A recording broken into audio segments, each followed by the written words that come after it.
오늘 우리에게 주시는 하나님의 말씀은 구약 성경 이사야 30장 15절로부터 18절까지 말씀이 되겠습니다. 제가 가지고 있는 성경으로 구약 성경 1002면에 있습니다.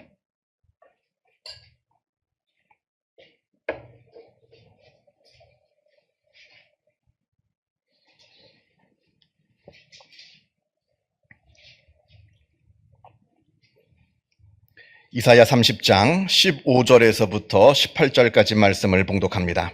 이 계시의 말씀을 봉독할 때에 살아계신 하나님의 음성을 다 함께 들으실 수 있기를 바랍니다. 주 여호와 이스라엘의 거룩하신 이가 이같이 말씀하시되 너희가 돌이켜 조용히 있어야 구원을 얻을 것이요 잠잠하고 신뢰하여야 힘을 얻을 것이거늘 너희가 원하지 아니하고 이르기를 아니라 우리가 말 타고 도망하리라 하였으므로 너희가 도망할 것이요 또 이르기를 우리가 빠른 짐승을 타리라 하였으므로 너희를 쫓는 자들이 빠르리니 한 사람이 꾸짖은즉 1000사람이 도망하겠고 5이 꾸짖은즉 너희가 다 도망하고 너희 남은 자는 겨우 산 꼭대기에 깃대 같겠고 산마루 위에 깃이 같으리라 하셨느니라. 그러나 여호와께서 기다리시나니 이는 너희에게 은혜를 베풀려 하심이요 일어나시리니 이는 너희를 긍휼히 여기려 하심이라. 대저 여호와는 정의의 하나님이시라. 그를 기다리는 자마다 복이 있도다. 아멘. 1969년 노벨 문학상을 받은 사무엘 베케트가 쓴 고도를 기다리며라고 하는 아주 유명한 연극이 있습니다. 이 연극을 직접 보신 분도 계실지 모르겠고 또 아니면 책으로 희곡으로 읽어보신 분들도 계실 것이고 아니면 적어도 이 연극의 제목만큼은 다들 한 번쯤은 들어보셨으리라 생각합니다. 사실 이 연극은 대중적인 연극은 아닙니다. 무슨 가슴 뭉클하게 하는 감동적인 내용이 있는 것도 아니고 폭소를 일으킬 만한 유머가 있는 것도 아니고 손에 땀을 쥐게 하는 무슨 서스펜스가 있는 것도 아닙니다. 이 연극은 아주 난해하고요 또 지루합니다. 일단 주제 자체가 기다림이거든요. 주제 자체가 기다림이기 때문에 아주 지루합니다. 여기 주인공 블라드미르 그리고 에스트라공 이 두 사람이 고도라고 하는 어떤 사람을 아주 오랜 시간 동안 기다리는 것으로 이 연극은 시작됩니다. 그런데 이 고도라고 하는 사람이 도대체 누구인지 그리고 이들은 왜 이 고도라고 하는 사람을 기다리는지 이 연극은 끝날 때까지 이 이야기를 절대 해주질 않습니다. 그저 이 두 주인공이 무려 50년 동안이나 그것도 한 장소에서 그저 고도가 오기만을 무작정 기다리고 있는 것으로 이 연극은 시작해서 그것으로 연극이 진행되다가 그렇게 고도를 기다리다가 연극은 끝이 납니다. 이게 줄거리입니다. 다른 내용은 없어요. 그냥 기다리는 것으로 시작해서 기다리는 것으로 끝납니다. 이 연극의 맨 마지막에 이런 장면이 나옵니다. 그날도 하루 종일 고도를 기다리다가 그만 어두운 밤이 되고 말았습니다. 그때 어느 소년이 등장해서는 오늘은 고도가 오지 않는다 합니다. 고도는 내일 온다 이런 소식을 전해줍니다. 이 소식을 들은 이 두 주인공이 끝끝내 절망하고 맙니다. 왜냐하면 50년 동안 매일같이 기다렸거든요. 이제는 더 이상 고도를 기다릴 힘이 없습니다. 그래서 절망하여서 그만 목을 매달아 자살을 하려고 하는데 그런데 주변에 목을 맬 만한 마땅한 끈이 없습니다. 그래서 이렇게 이야기합니다. 목은 내일 매자 합니다. 그러면서 이제 고도를 그만 기다리고 이제 집에 돌아가자 이렇게 하면서 집에 돌아가려 하는 줄 알았는데 돌아가자고 말만 할 뿐 또다시 고도를 기다리고 있는 것으로 그 연극은 끝이 납니다. 앞에서 말씀을 드렸다시피 이 고도가 누구인지 아무도 모릅니다. 이건 작가도 모릅니다. 어느 날 기자가 신문 기자가 이 작가한테 도대체 고도는 누굽니까? 그랬더니 이 작가도 나도 모르겠다 합니다. 내가 만약에 고도가 누군 줄 알았으면 이 연극에 고도가 등장했을 거랍니다. 자기도 고도가 누군지를 모르겠답니다. 그럼에도 불구하고 이 고도를 기다리며라고 하는 이 연극 속에서 우리가 분명하게 깨달을 수 있는 것은 기다림이라고 하는 것이 우리를 절망하기도 하지만 그러나 기다림이라고 하는 것이 우리에게 희망을 준다는 겁니다. 이 두 주인공이 고도를 기다리다 지쳐서 자기의 목을 베려고 합니다만 그러나 고도가 내일이면 돌아올 수 있다, 올 수 있다라고 하는 그 기대감 때문에 또 하루를 버티면서 살아간다 합니다. 이게 바로 기다림이라고 하는 것의 역설이고 이 기다림이라고 하는 것의 놀라운 능력이라 생각이 듭니다. 성도 여러분, 누군가를 아니면 무엇인가를 간절하게 기다려 보신 적이 있으십니까? 요즘 젊은 사람들은 이 경험할 수 없는 일인데요. 예전 분들, 아마 여기서 이제 나이가 좀 지긋하신 분들은 다들 경험이 있으실 텐데 핸드폰도 없고 삐삐도 없던 시절, 그절 아무것도 없던 시절, 그 시절에 기다림이라고 하는 것은 늘 일상이었습니다. 그래서 내가 예를 들어서 어느 다방에서 내가 친구를 기다린다 하면 지금이야 조금만 들어도 당장 전화해서 언제 오느냐, 지금 어디쯤 왔느냐 물어볼 수가 있겠습니다만 그러나 그때는 그랬나요? 그냥 무작정 기다리는 거죠. 30분이고 1시간이고 아니면 2시간이고 마냥 기다리는 겁니다. 마냥 기다려요. 반드시 이 친구가 올 줄로 믿기에 1시간이고 2시간이고 기다리고 또 반드시 이 친구가 오기를 바라기에 그 바라는 마음에 그냥 기다리고 있습니다. 사실 기다림이라는 것만큼 사람을 지치고 힘들게 하는 것은 없을 겁니다. 그러나 반대로 기다림이라고 하는 것만큼 우리를 설레게 하는 것도 없을 겁니다. 반드시 온다라고 하는 믿음이 없다면 기다림만큼 힘들고 어려운 것이 없죠. 그러나 반드시 온다고 하는 믿음이 있다면 기다림만큼 우리를 설레게 하는 일도 없을 거라 하는 겁니다. 마치 어린아이들이 자기의 생일을 기다리고 크리스마스를 기다리는 것처럼 말입니다. 오늘 우리가 읽은 이사야 30장은 이 기다림에 대해서 우리에게 말씀해 주는 말씀입니다. 먼저 15절 말씀을 보게 되면 주 여호와 이스라엘의 거룩하신 이가 이같이 말씀하시되 너희가 돌이켜 조용히 있어야 구원을 얻을 것이요, 이렇게 말씀합니다. 너희가 가만히 그리고 조용히 기다리고 있어야 구원을 얻게 되리라, 이렇게 말씀합니다. 오늘 말씀의 배경에 대해서 조금 설명을 드려야 될 것 같은데요. 이사야는 주전 8세기 남유다에서 활동했던 선지자입니다. 이때 주전 8세기는 북이스라엘과 남유다를 포함해서 이 전체 이스라엘에게 있어서 전무후무한 전성기인 동시에 갑자기 두 나라가 나락으로 떨어지는 아주 어려운 혼돈의 시기였습니다. 한 세기 만에 최고의 전성기를 찍었다가 그냥 나락으로 떨어지는 아주 혼돈의 시기였습니다. 아수르라고 하는 당대의 최강대국이 북이스라엘을 침공해서 북이스라엘을 멸망시켰습니다. 그런데 아수르가 그것으로 만족해하지 않고 이제 곧 남유다로 쳐들어오려고 하는 그러한 긴급한 상황입니다.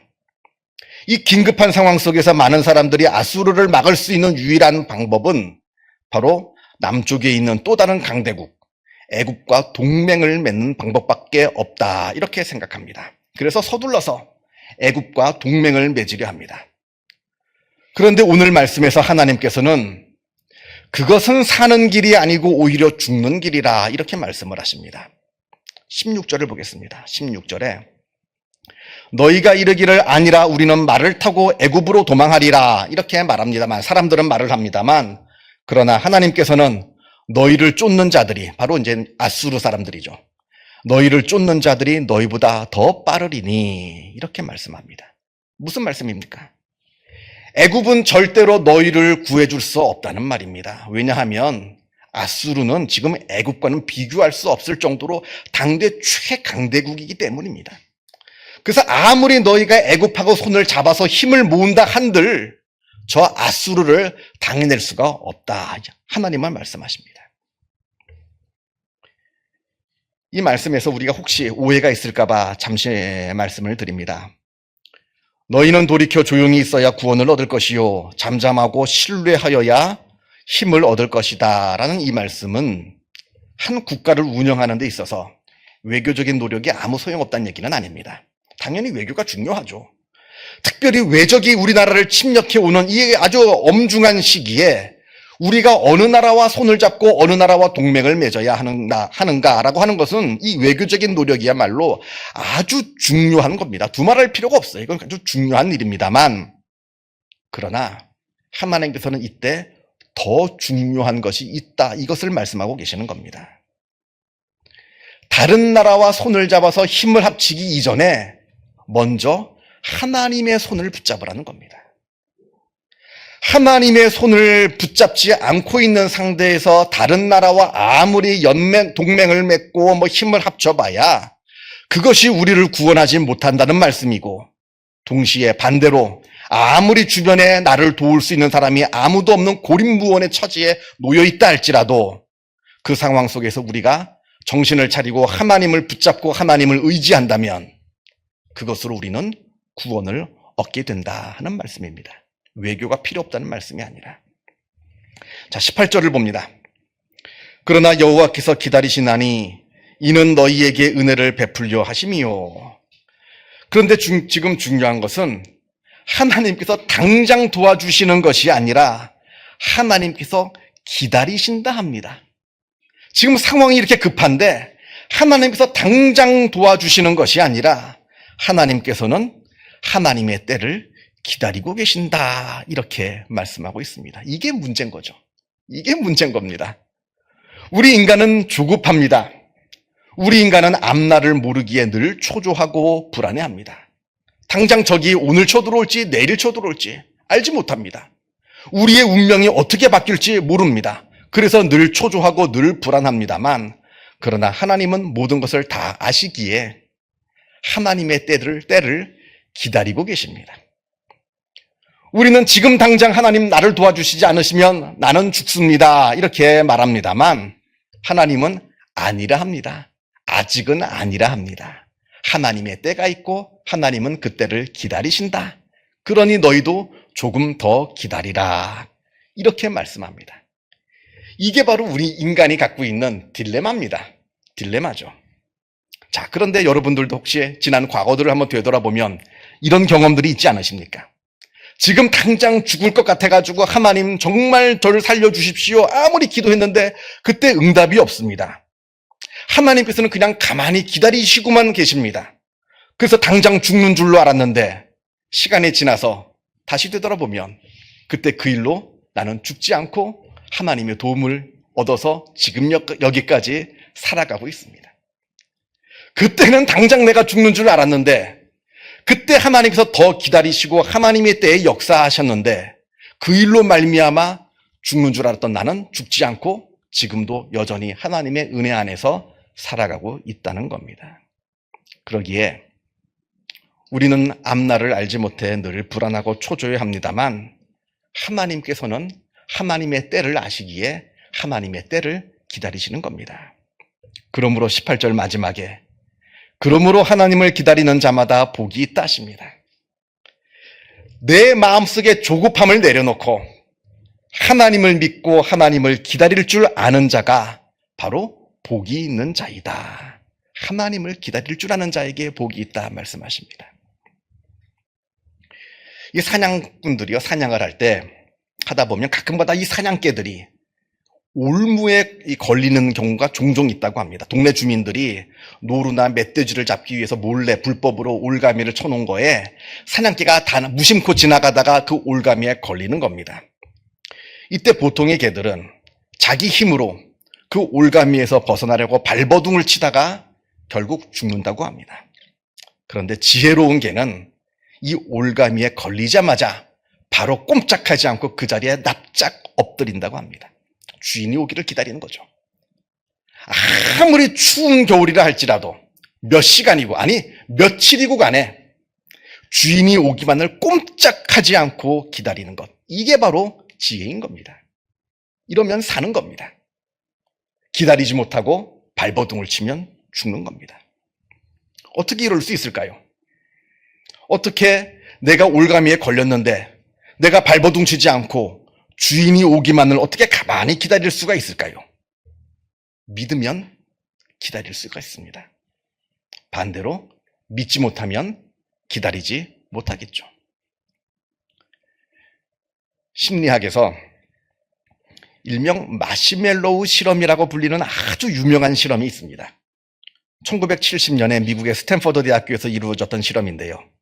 4살에서 6살짜리 정도 아이들을 이렇게 모아놓고 마시멜로우를 하나씩 주면서 선생님이 잠깐 나갔다 오는 동안에 이 마시멜로우를 먹지 않고 가만히 기다리는 학생한테, 아이에게는 마시멜로우를 하나 더 주겠다 이렇게 약속을 하고 이 선생님이 15분 동안 나갑니다. 그걸 이제 지켜보는 실험이에요.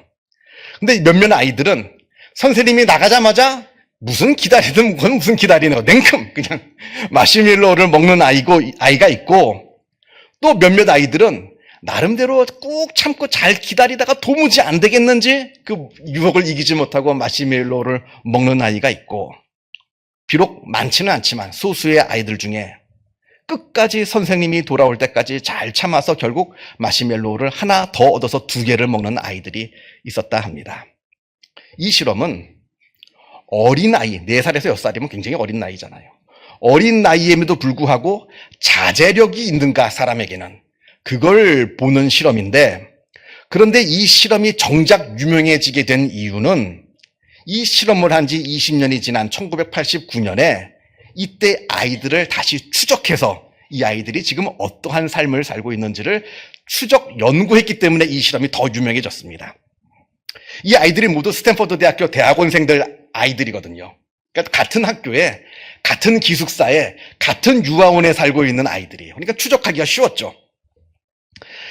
아무튼 이때 먹고 싶은 마음을 끝까지 잘 다스리고 끝까지 잘 참아서 2개 먹은 아이들이 20년 동안 자라나서 보니까 다른 아이들에 비해서 월등히 학업 성적도 뛰어났고, 또 그뿐만 아니라 스트레스나 좌절감을 이길 수 있는 이 내적인 힘이 굉장히 강한 아이로 성장했더라 하는 겁니다.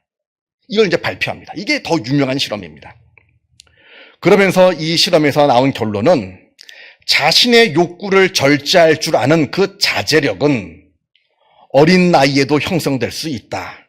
그리고 그렇게 어린 나이에 잘 형성된 그 자제력은 성인이 되어서 그 아이의 삶의 질에 크나큰 영향을 미친다 하는 결론을 내리게 됩니다. 자, 그런데 제가 이 실험을 이렇게 보면서 궁금한 게 하나 있더라고요. 그렇다면 도대체 어릴 적에 이 자제력은 어떻게 형성되는 걸까요? 어릴 때 자제력이 잘 형성되면 그게 성인이 돼서 그 삶을 아주 윤택하게 해준다고 하는데, 그 어릴 때의 이 자제력은 어떻게 형성되는 걸까? 물론 저는 심리학자는 아닙니다만, 그러나 제 나름대로 생각해 보면 이 자제력은 아마 믿음에서 나온 것이 아닌가 생각이 듭니다. 평소에 부모에 대한 믿음, 부모하고 좋은 신뢰관계가 잘 형성된 아이는 선생님이 돌아올 때까지 기다리면 하나 더 줄게 하는 그 말을 철석같이 믿어가지고 참을 수가 있습니다. 인내할 수가 있었겠죠. 반면에 엄마 아빠가 맨날 거짓말하고 이거 사줄게 했는데 안 사주고 뭐 거짓말한 아이는 선생님이 15분 있다가 와가지고 하나 더 줄게 하는 말을 믿을 수가 없는 겁니다. 이 나도 믿지 못하는 세상, 저 선생님을 내가 어떻게 믿습니까? 낼름 있는 거 빨리 입에 넣어 하면서 낼름 먹었겠죠. 그 차이가 아니겠는가. 물론 제가 심리학자는 아닙니다만 그렇게 생각을 해봤습니다. 여러분, 이건 우리 신앙에 있어서도 아주 중요한 것이라 생각이 듭니다. 왜냐하면 우리의 믿음, 신앙이라고 하는 것은 결국 기다림이기 때문에 그러합니다. 히브리서 11장에 믿음은 바라는 것들의 실상이요 보이지 않는 것들의 증거라 이렇게 말씀하는데, 아직 오지 않은 것, 아직 우리의 눈에 보이지 않는 것, 이것을 기다리면서 이것을 바라보는 것이 바로 믿음이기에 그러합니다. 여러분, 성경을 읽어보면 성경에는 수많은 기다림의 이야기가 나옵니다. 처음서부터 마지막까지, 창세기부터 요한계시록 마지막까지 온통 기다림에 대한 이야기입니다. 하나님께서는 기다리셨다가 하나님의 때에 천지를 창조하셨습니다. 노아는 방주에서 홍수가 그치기를 기다렸습니다. 아브라함은 약속의 아들 이삭을 낳기 위해 25년을 기다렸습니다. 야곱은 삼촌 라반의 집에서 무려 20년간 종살이를 하면서 기다렸습니다. 요셉도 자신의 꿈이 이루어지기를 애굽의 감옥에서 기다려야만 했습니다. 이스라엘 백성은 애굽의 종살이에서 벗어나기를 400년 동안 기다렸고 또 출애굽하여서 광야로 나간 다음에도 가나안 땅으로 들어가기 위해서 40년간 기다려야 했습니다. 바벨론 포로로 붙잡혀간 남유다의 백성들은 고국으로 돌아오기를 70년간 기다렸고 예수님께서도 부활하시기를 무덤에서 사흘 동안 기다리셨습니다. 성경 맨 마지막 요한계시록 마지막 장 마지막에 내가 진실로 속히 오리라 하시거늘 아멘 주 예수여 오시옵소서 또한 기다리는 것으로 성경은 끝이 납니다. 이게 성경의 내용이고 이게 바로 믿음의 내용입니다. 시편 126편에 눈물을 흘리며 씨를 뿌리는 자는 기쁨으로 거두리로다. 울며 씨를 뿌리러 나가는 자는 반드시 기쁨으로 그 곡식단을 가지고 돌아오리라. 이렇게 말씀합니다. 물론 기다림이라고 하는 것, 인내라고 하는 것 힘든 일입니다. 그러나 끝까지 기다리며 믿음으로 인내하는 자에게 하나님의 은혜가 임하게 될 것이다. 이렇게 말씀합니다. 이 은혜가 이 자리에 있는 주님의 귀한 백성들 삶의 자리에 충만하기를 주님의 이름으로 축원합니다. 기도하겠습니다. 사랑과 은혜가 충만하신 하나님 아버지 감사합니다. 하나님께서 우리의 아버지가 되어 주시어서 우리의 삶을 지켜주시고 인도하여 주심에 하나님의 은혜에 감사를 드립니다. 그러나 우리는 이 땅을 살아갑니다. 이 땅을 살아가면서 수많은 어려움과 수많은 힘든 일을 겪으며 살아갑니다. 때로는 그 끝이 어딘지 모르는 그 긴 터널과 같은 그 어두운 길을 걸어갈 때도 있습니다. 그러나 하나님께서 우리에게 믿음을 허락하여 주시어서 우리가 하나님을 굳게 믿게 하여 주시고 우리의 삶을 기다리며 인내하며 걸어갈 수 있게 하여 주옵소서. 우리의 조급한 어리석은 마음에 하나님을 버리고 세상을 붙잡지 않게 하여 주시고 끝까지 하나님을 바라보며 기다리며 하나님께서 주시는 그 결국 주시는 그 은혜를 누리며 기쁨으로 하나님께 찬송하는 주님의 귀한 백성들 다 되어질 수 있도록 하나님께서 우리들의 믿음을 붙들어 주시고 인도하여 주옵소서.